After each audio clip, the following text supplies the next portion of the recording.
Oh yeah, sexy biscuits. Nice. Long goes 1975. YouTubers on the rise, reviewing games late at night and sometimes friends. But Long goes 1975.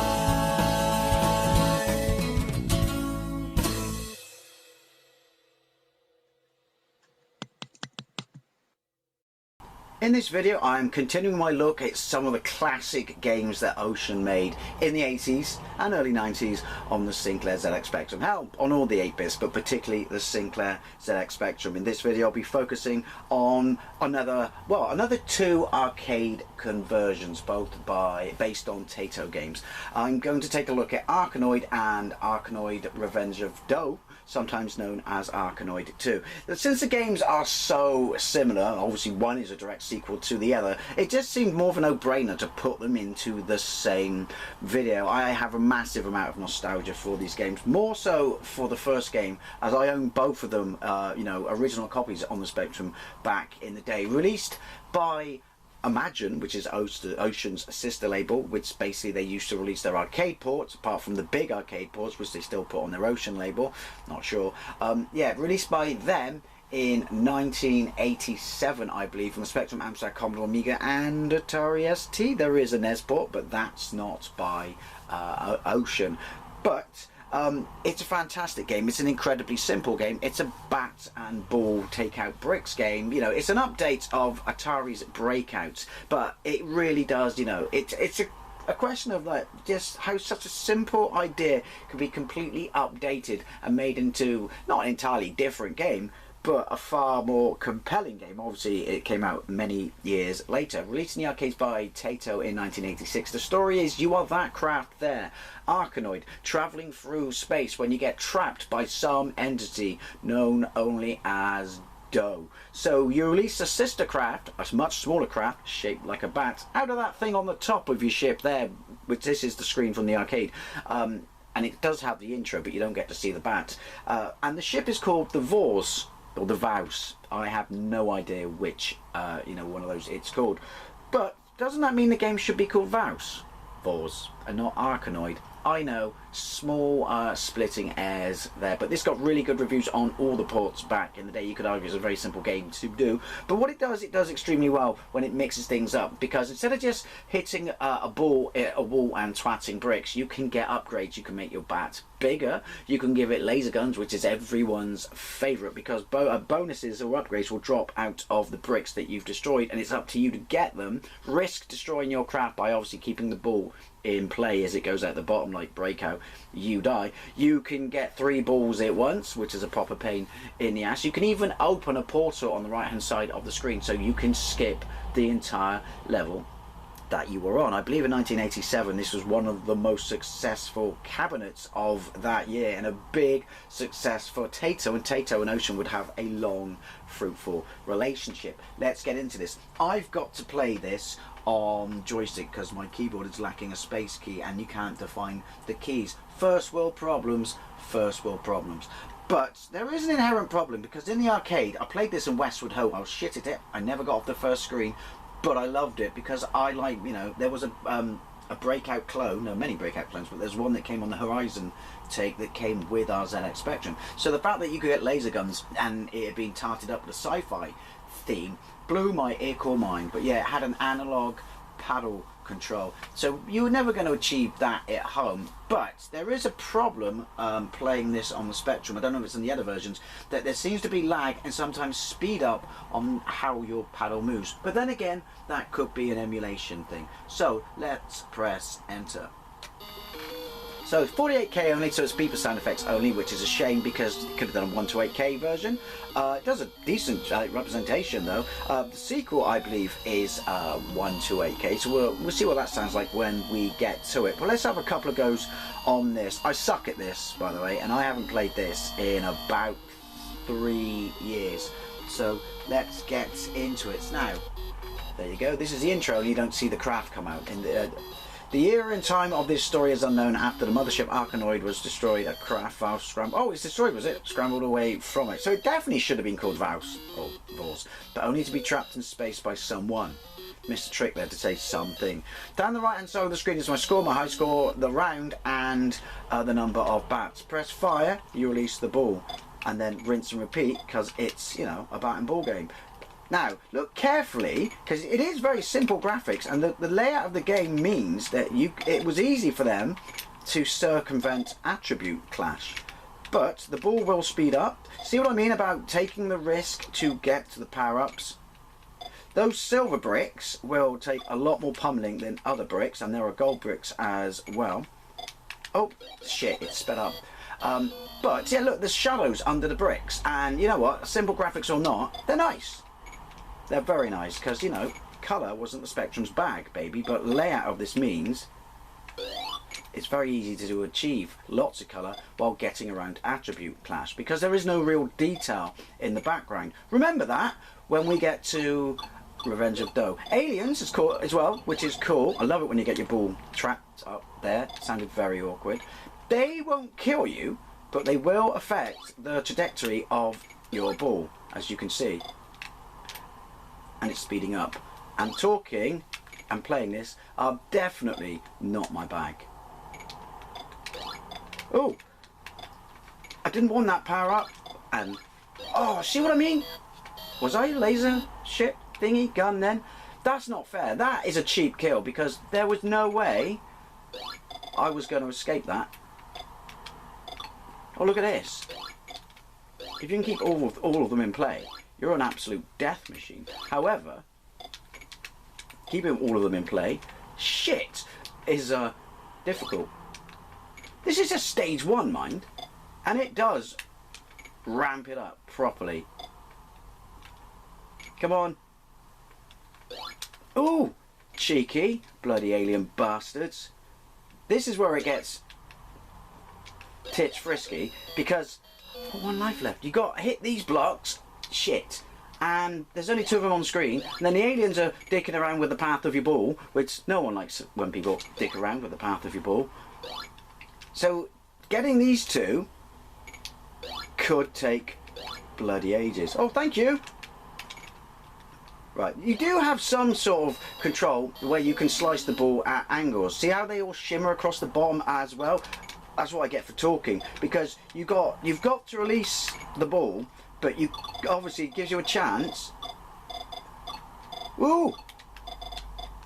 Oh, that slowed it down to you know, position it where you want it, and take every mercy you can, with a small mercy you can with this game, because it is brutal. I'm sure there are people out there who can absolutely rinse and repeat it. I'm not one of them. Give me the laser gun while you're safely tucked away up there. How can I take that many blocks out? Oh, and not get a power up. And how did I balls that up so badly? And that. So as you can see, no continues. Obviously in the arcade you would just keep pumping in your money, but no continues on a Spectrum game is criminal, and no, there is no reason to do that. But that was probably a question of the people, like many games back then, the people who wrote it, you know, and ironed out the bugs and kept playing it, became very proficient at it, so they probably thought, why would you need continues at this? I can get a good 20 or 30 screens into it without losing a life. Such was the way with a lot of games on the Spectrum back in the day. So for a 48k game only, it looks the part, it sounds the part, it's a very accurate representation of the arcade game. I mean, you could argue that it's easy for a game this simple, but at the same time, you either nail it or you don't. I've seen, you know, bigger software houses and companies fuck up shit a lot more simple than this. So, you know, kudos to Imagine or Ocean. Right, yoink. And also, it's fiendishly addictive, but because it's fiendishly difficult, it does have its rage quit moments, which obviously you didn't really have to worry about in the arcades, although what you did have to worry about in the arcades is being broke, because obviously banging in your money. I like this bats, I like it a lot. So yeah, I really like this game. Had the original, as I said, back in the day. I think the yellow one is the lasers, isn't it? Or maybe it's the bouncy ball. Wait, that was clear. Referee, the ball was in. Right. Yoink! But yeah, so I had the original of this back in the day and loved it. Absolutely loved it. Mainly because I loved it in the arcades. Awkward pauses between me and twatting the ball. I am very much aware of that. Aren't there levels, or is it the second one where they pay homage to certain characters, you know, and sprites, I would say, in, you know, Taito games? Like there are a number of bricks, because obviously everything is made out of bricks. It's easy to do it. Where you know, one of the designs of bricks you have to destroy is, you know, a space invader.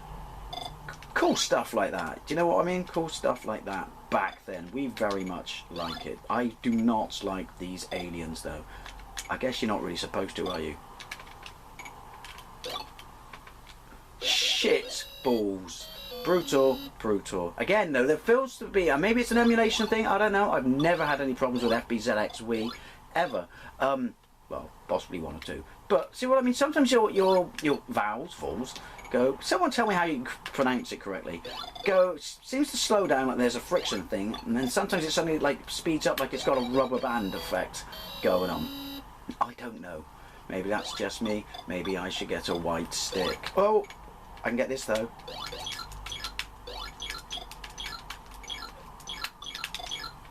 No! Yay! So satisfying. Let's see if we can get it in this bit.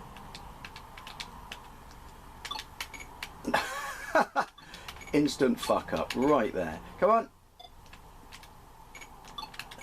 And obviously, because you're so close to the bottom of the screen, it's balls hard there. So now let's take a look at Arkanoid Revenge of Dough. Arkanoid 2, basically. So here we go with Arkanoid Revenge of Dough. So the mysterious entity known only as Dough has returned. I'm not sure how that happened, because I'm pretty sure you destroy him at the end. Oh, by completing the original game, he is destroyed. But he's returned, and he specifically seeks revenge upon the ship that's, well, pissed on the ships, the Vows, or Vors.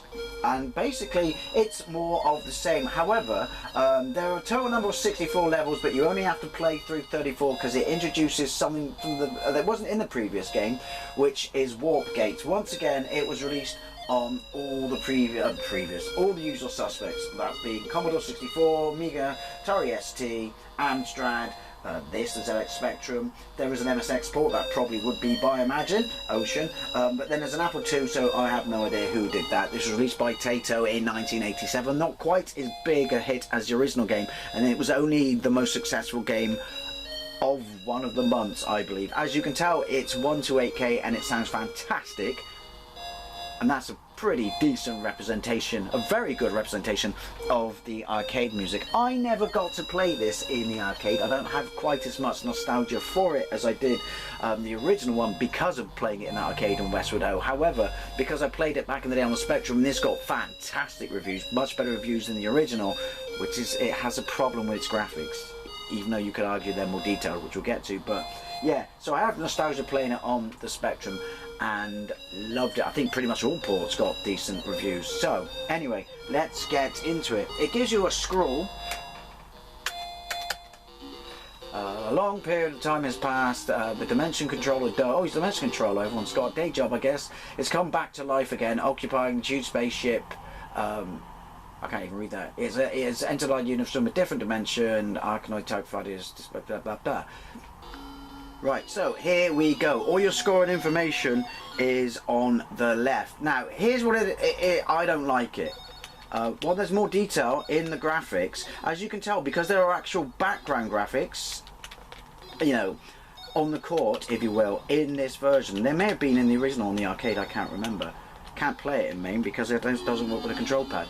It's not as clean as the original, so it's a little bit, but it's very difficult to see your craft sometimes. Your craft is more detailed.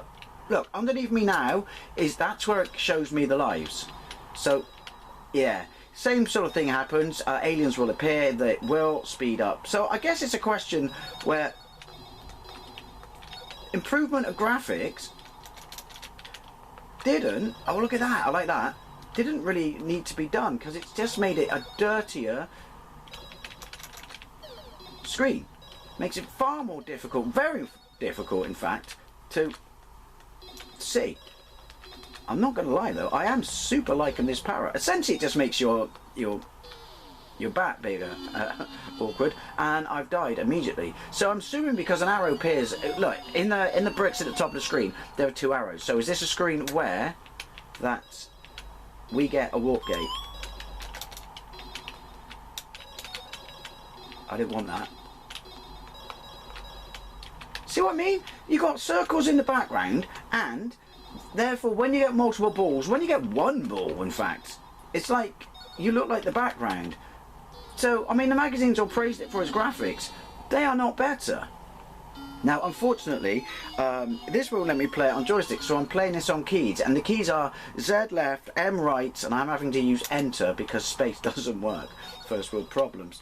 But I have to say that feels better than a joystick because they're so far apart.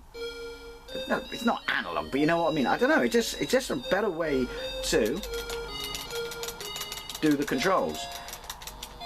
Shocking if I can't get off level 1, isn't it? Right. We need to concentrate on one side. Oh, balls on that side. And make a hole. Every hole a goal. I do like the noise now. Obviously, AY chip sound effects, and they are brilliant. They're kind of echoey sound effects, very reminiscent of the arcade. See, one thing would improve this massively, right? You can keep your new, effects on the bricks and your newfangled Vals, whatever his name is, but just get rid of the background graphics. They do not help. I think I just made myself smaller. So that happens as well. Not really a power-up. Just made myself regular size. But obviously it's a game of skill, isn't it? It's an arcade machine, and it's made, this is hand-cramptastic, to make money. Now, once again, there is no reason for this not to have continues. And also, I want to say, while I'm saying I don't like how dirty the graphics are, it's not as unplayable as I, visually, as I've been kind of suggesting, and it is an absolutely fantastic port of the arcade machine because collision detection seems a bit odd. Come on, you saw that. Yeah, it looks really rather nice. I think it's a question of they've overcomplicated the visuals a little bit. They wanted to make it stand out from the original, so look what we can do. But it's still a brilliant port, just not quite as good as the original, mainly because of, trying to improve the graphics.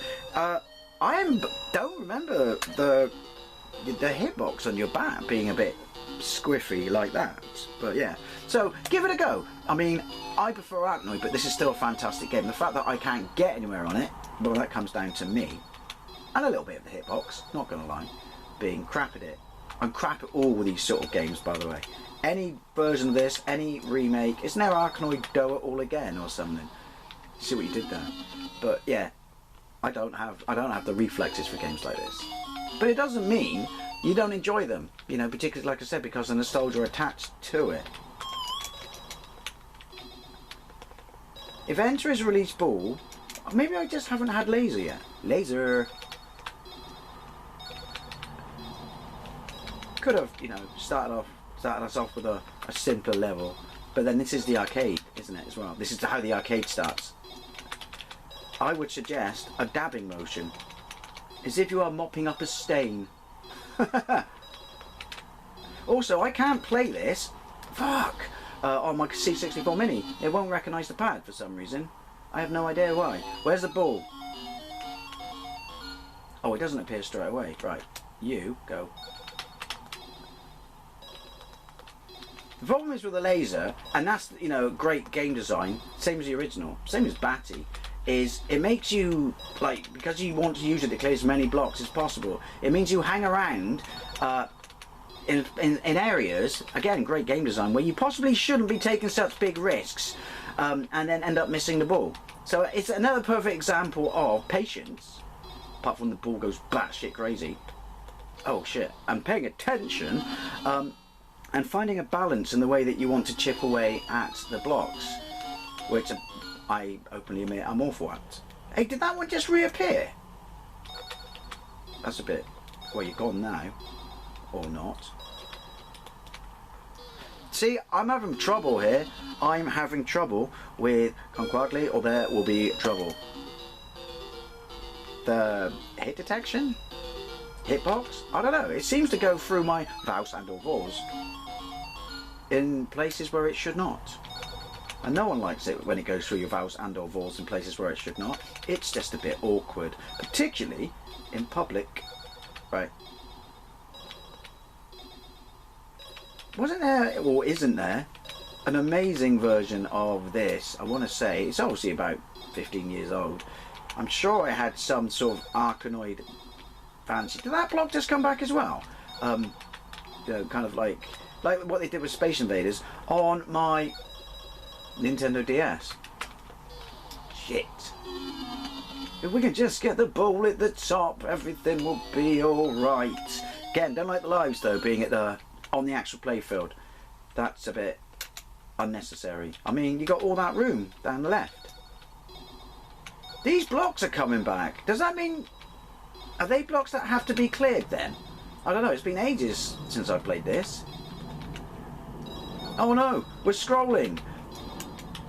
Possibly then, that's why we have the back. That's quite a nice effect. And it makes it easier to see now. Is that why we have these kind of effects? I should have. Oh! There you go. That would be your warp gate. Oh, look at the background on that. Okay. That's a tad unnecessary, Ocean. That's very much unnecessary. I can't see the ball at all. I don't. Maybe this is playing it on an HD TV. I don't remember it being that difficult to see. But I stand by it. It's a great arcade conversion. There's a platform. I just saw where I went wrong. It's a great arcade conversion and of a great arcade machine. It's just a bit difficult to see. Right, we got to time this. Now I can see where you are. Right, you go. Wow. I feel you do, pun intended, you may have dropped the ball on this one, Ocean. But again, I remember this being a lot more playable than I'm finding it now, visually. That might be a CRT thing. I honestly don't know. But I do thoroughly recommend you try both these games, particularly the original, but not just because I have the nostalgia for it. I said at the start of, you know, playing Revenge of Doe, that I just find the graphics, you know, the cleaner graphics, you know, more visually you know, appealing. But then, as I just showed you there, maybe it's because they have to scroll in this. Maybe I should get a white stick. Anyway, as always, I'd love to know what you think. If you played these two versions, these two games, these two ports on the ZX Spectrum, or any of the micros back in the day, which one did you prefer, and did you play the arcades? And thank you very much for watching, and I'll see you later.